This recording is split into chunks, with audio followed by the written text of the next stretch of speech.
Welcome back. Just gone 7:30. John Giles is with us. Good evening, John. Evening, Nathan.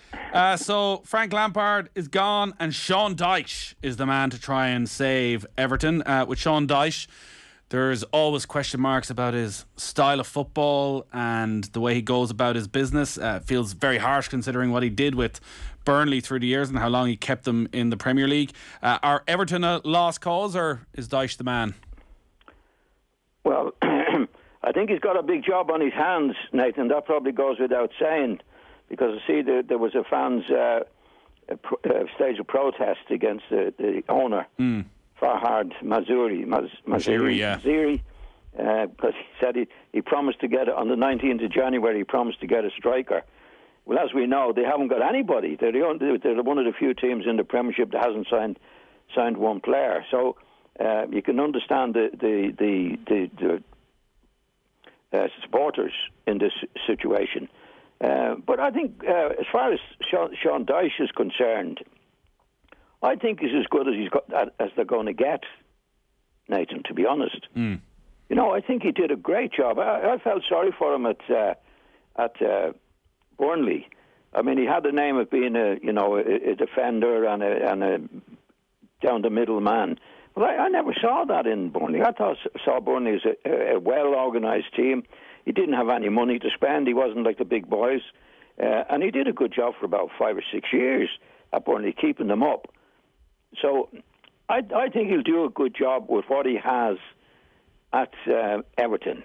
I think if I were picking anybody for Everton, I would pick him, because he's up against it. He was up against it at Burnley for years and did a good job with them. He's got no money to spend, so we believe, and a very, very difficult job. But I think if anybody's going to do it for him, it'll be him. Would you have looked at Burnley and questioned his style of football?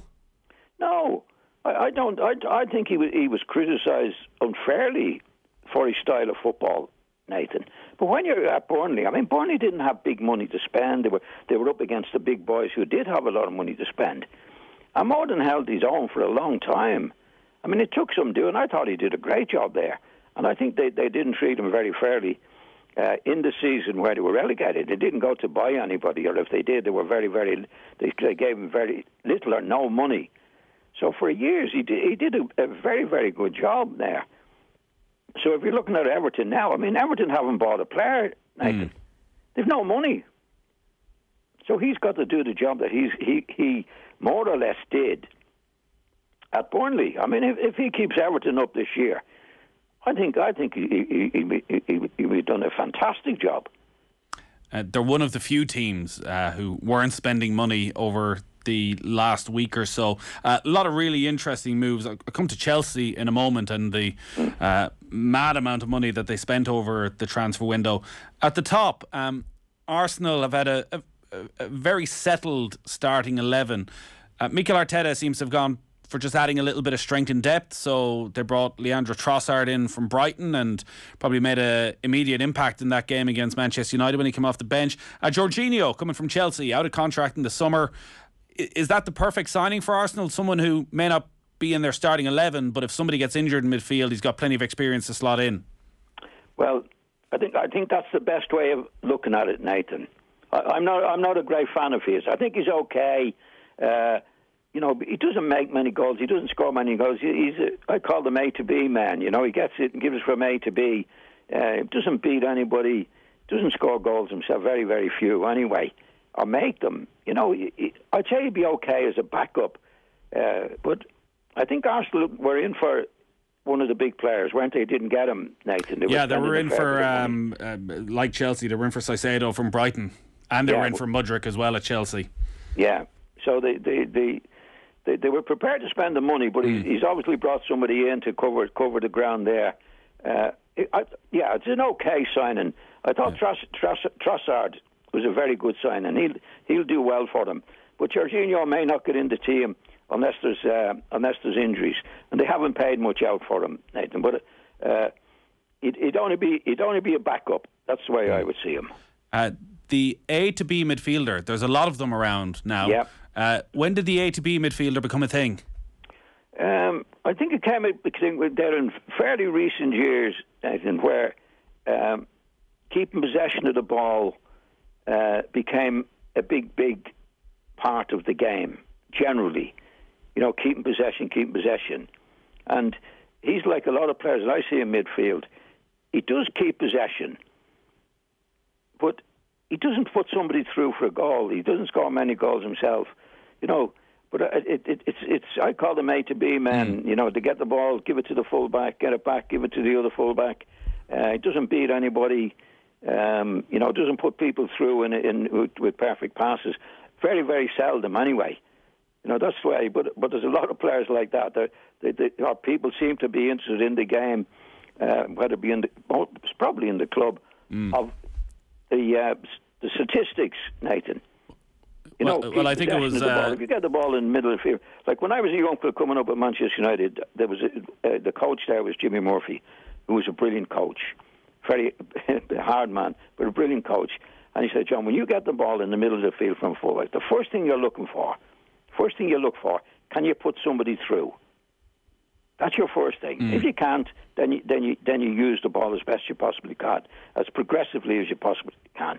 So I know if Jimmy Murphy was with some of the midfield players today, if they were doing what they were doing, he'd go bonkers, Nathan. He say, you're on the ball, you've got on the ball, you've got condition, and next thing you're giving it to the fullback. You're getting it back again, you're giving it to the other fullback. You've got to look up, you've got to look to see if you can put somebody through. Can you beat somebody in the middle of the field? Not many around who are doing that. Like, it is celebrated, that style of play. I think even, go back a decade ago, it was Joe Allen when he was at Swansea, but, he'd finish a game and he'd have 100 passes out of 100 completed. Yes. It's definitely become part of the game. Like, did you ever play for a manager who took... We know playing out from the back encourages that in a certain way. The midfield get the ball, and it's the coach's fault in many ways. Because, like in my day with Jimmy Murphy, if I got on the ball and I didn't turn on it and gave it to the fullback, I'd get a right telling off. Say, what do you think you're doing? You're keeping the ball all right, but it's not the way we want you to keep the ball. I prefer you to turn, have a look up, play it into centre forward, put somebody through, so you're making progress on it. That's what you're there as a midfield player for. That's what you're there for as a midfield player, Nathan. In other words, you get it from back to front. You get it out to the wingers. And what's happening at the wingers, you see Grealish now, the ball comes out to him. I see him now. It's driving me mad. Ball comes out to him. And 9 times out of 10, on his right foot, he goes up to full-back, stops, comes back, and before you know it, you're back at the halfway line again. And like that, they're positions that, and now I go back to my Leeds team. If Bremner and I are in the middle of the field, we get it out to Eddie Gray, right, in a good position. Now we expect Eddie to take the full-back on. And the same with Peter Lorimer on the other side. Because he said, what are you doing, Peter? We give it out to you. Now we're starting all over again. That's the idea. That's the idea behind it. Do you think a lot of those players are playing within themselves? The Rodris who were playing in the middle midfield, Jorginho's. Like, maybe Casemiro's the perfect example, who at Real Madrid looked like a very tidy midfielder who kept it quite simple, whereas we've seen at Manchester United there's a hell of a lot more to his game. Yeah, well, I think he was good at Real Madrid as well, Nathan. To be honest, but he's what they're known now as defensive midfielders. The holding midfielder. Well, he's a holding midfielder at times when it's necessary, but he comes forward at the right time. In other words, he's a midfield player, Nathan. You can't say midfield player. Well, he's a holding midfield player. He's an attacking midfield player. If you're a midfield player, you're a midfield player. You get back when you have to. Some people are better at it than others. Some people, midfield players, are better going forward when they get the ball than others. But they still do it. They do it like Manchester United lad, Casemiro, isn't it? Yeah. No, when he has a chance to go forward, he goes forward. But he is the steadiest to win the ball when they lose it. But that's only occasionally as well. But when he's an opportunity to go forward, he does it. And that's like in the old-fashioned days, you were a midfield player. Now, some were better than others. Bobby Charlton was a midfield player, but he was brilliant at getting on the ball, beating players and scoring goals. You very seldom saw Bobby Charlton pull out of it and give it back to the fullback. He was on his way. Is it that managers...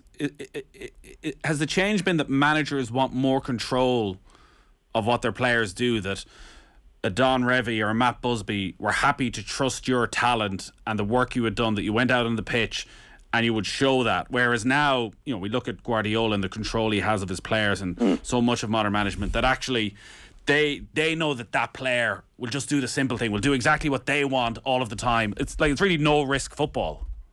Well, with Guardiola, for example, we don't know if he wants them to do that, Nathan. Well, he wouldn't keep picking them if he didn't. No, but that's the way he sees it. You know what I mean?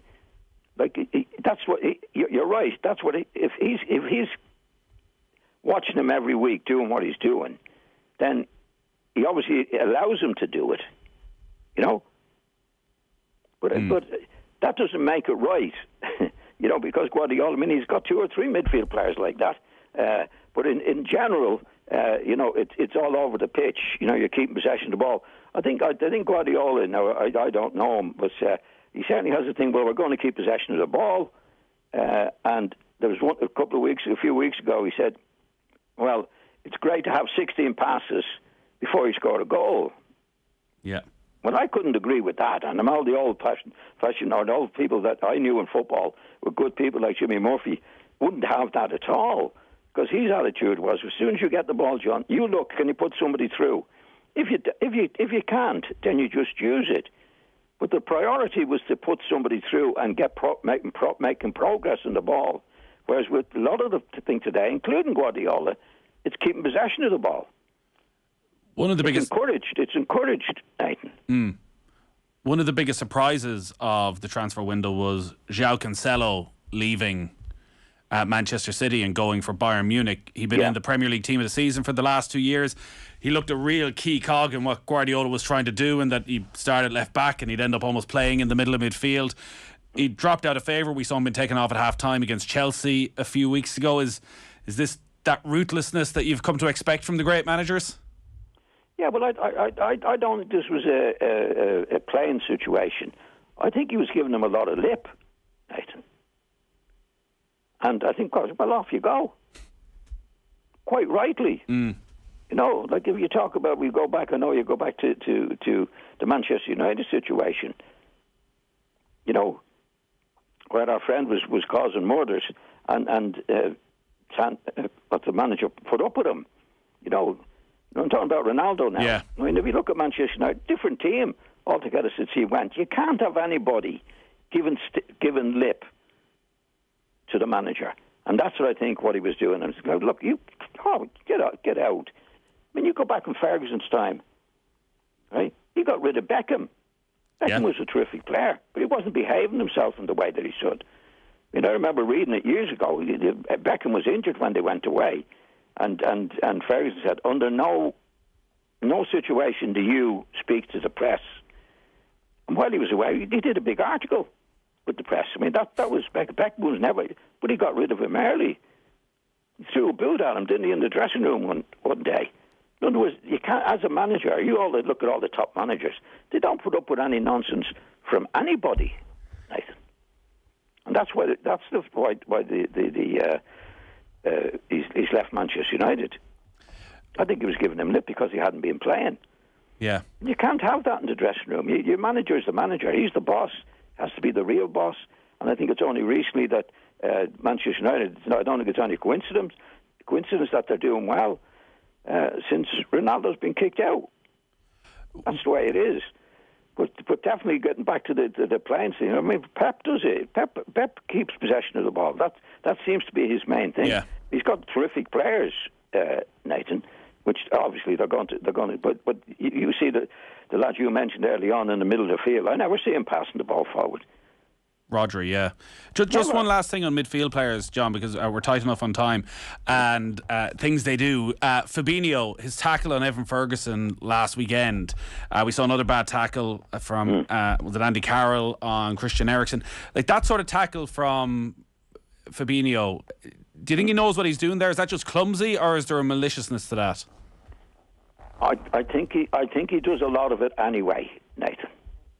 I've seen him loads and loads of times, and if you do it often enough, you're going to catch somebody badly. I wouldn't say he would go in trying to do the lad's ankle. I wouldn't say he did, but he goes in and to shake people up in a big way. And I think if you do that, at some stage, you're going to catch somebody badly. Definitely. It was a pretty ridiculous decision not to send them off. Oh yeah, well again, it's a lot. The referees, I have a great respect for referees when they're doing their job properly, but a lot of referees, Nathan, played football at only a certain level, and they love the game and I think they wanted to be referees, but I don't think they understand the game in a way that professional footballers would for the tackle, but this was an obvious one. I mean, you've got VAR as well that can come back on that and have a look at that in that situation. But they don't naturally pick it up to say, like in real football people, supporters who love football, they know when there's a bad tackle. I think the referees sometimes don't know it's a bad tackle. And that was one of them, that's for sure. Well, thankfully it seems the news around Evan Ferguson and the injury he picked up isn't as bad as first feared, and he might be back in a few weeks. Did you see much of his performance? I've seen a few times. He looks like a really, really enthusiastic, good attitude centre forward. And what I've seen of him, I like, Nathan. Obviously, we'll see more of him as we go along. But hopefully, he'll be the player that we want him to be, because we need that type of player in the international team. But his attitude seems to be good. There's no doubt about that. Yeah. 18 is way too young to be throwing a young lad into a big international, isn't it? Well, other people have done it, Nathan. Other people, they did all right. They did all right from there as well, John. Yeah, not so bad. Great stuff, John. We'll talk to you again next Thursday. Yeah. Okay. Thanks, Nathan. All right, John Giles. You miss John every Thursday, live 7:30, or you can listen back in full to the podcast as well.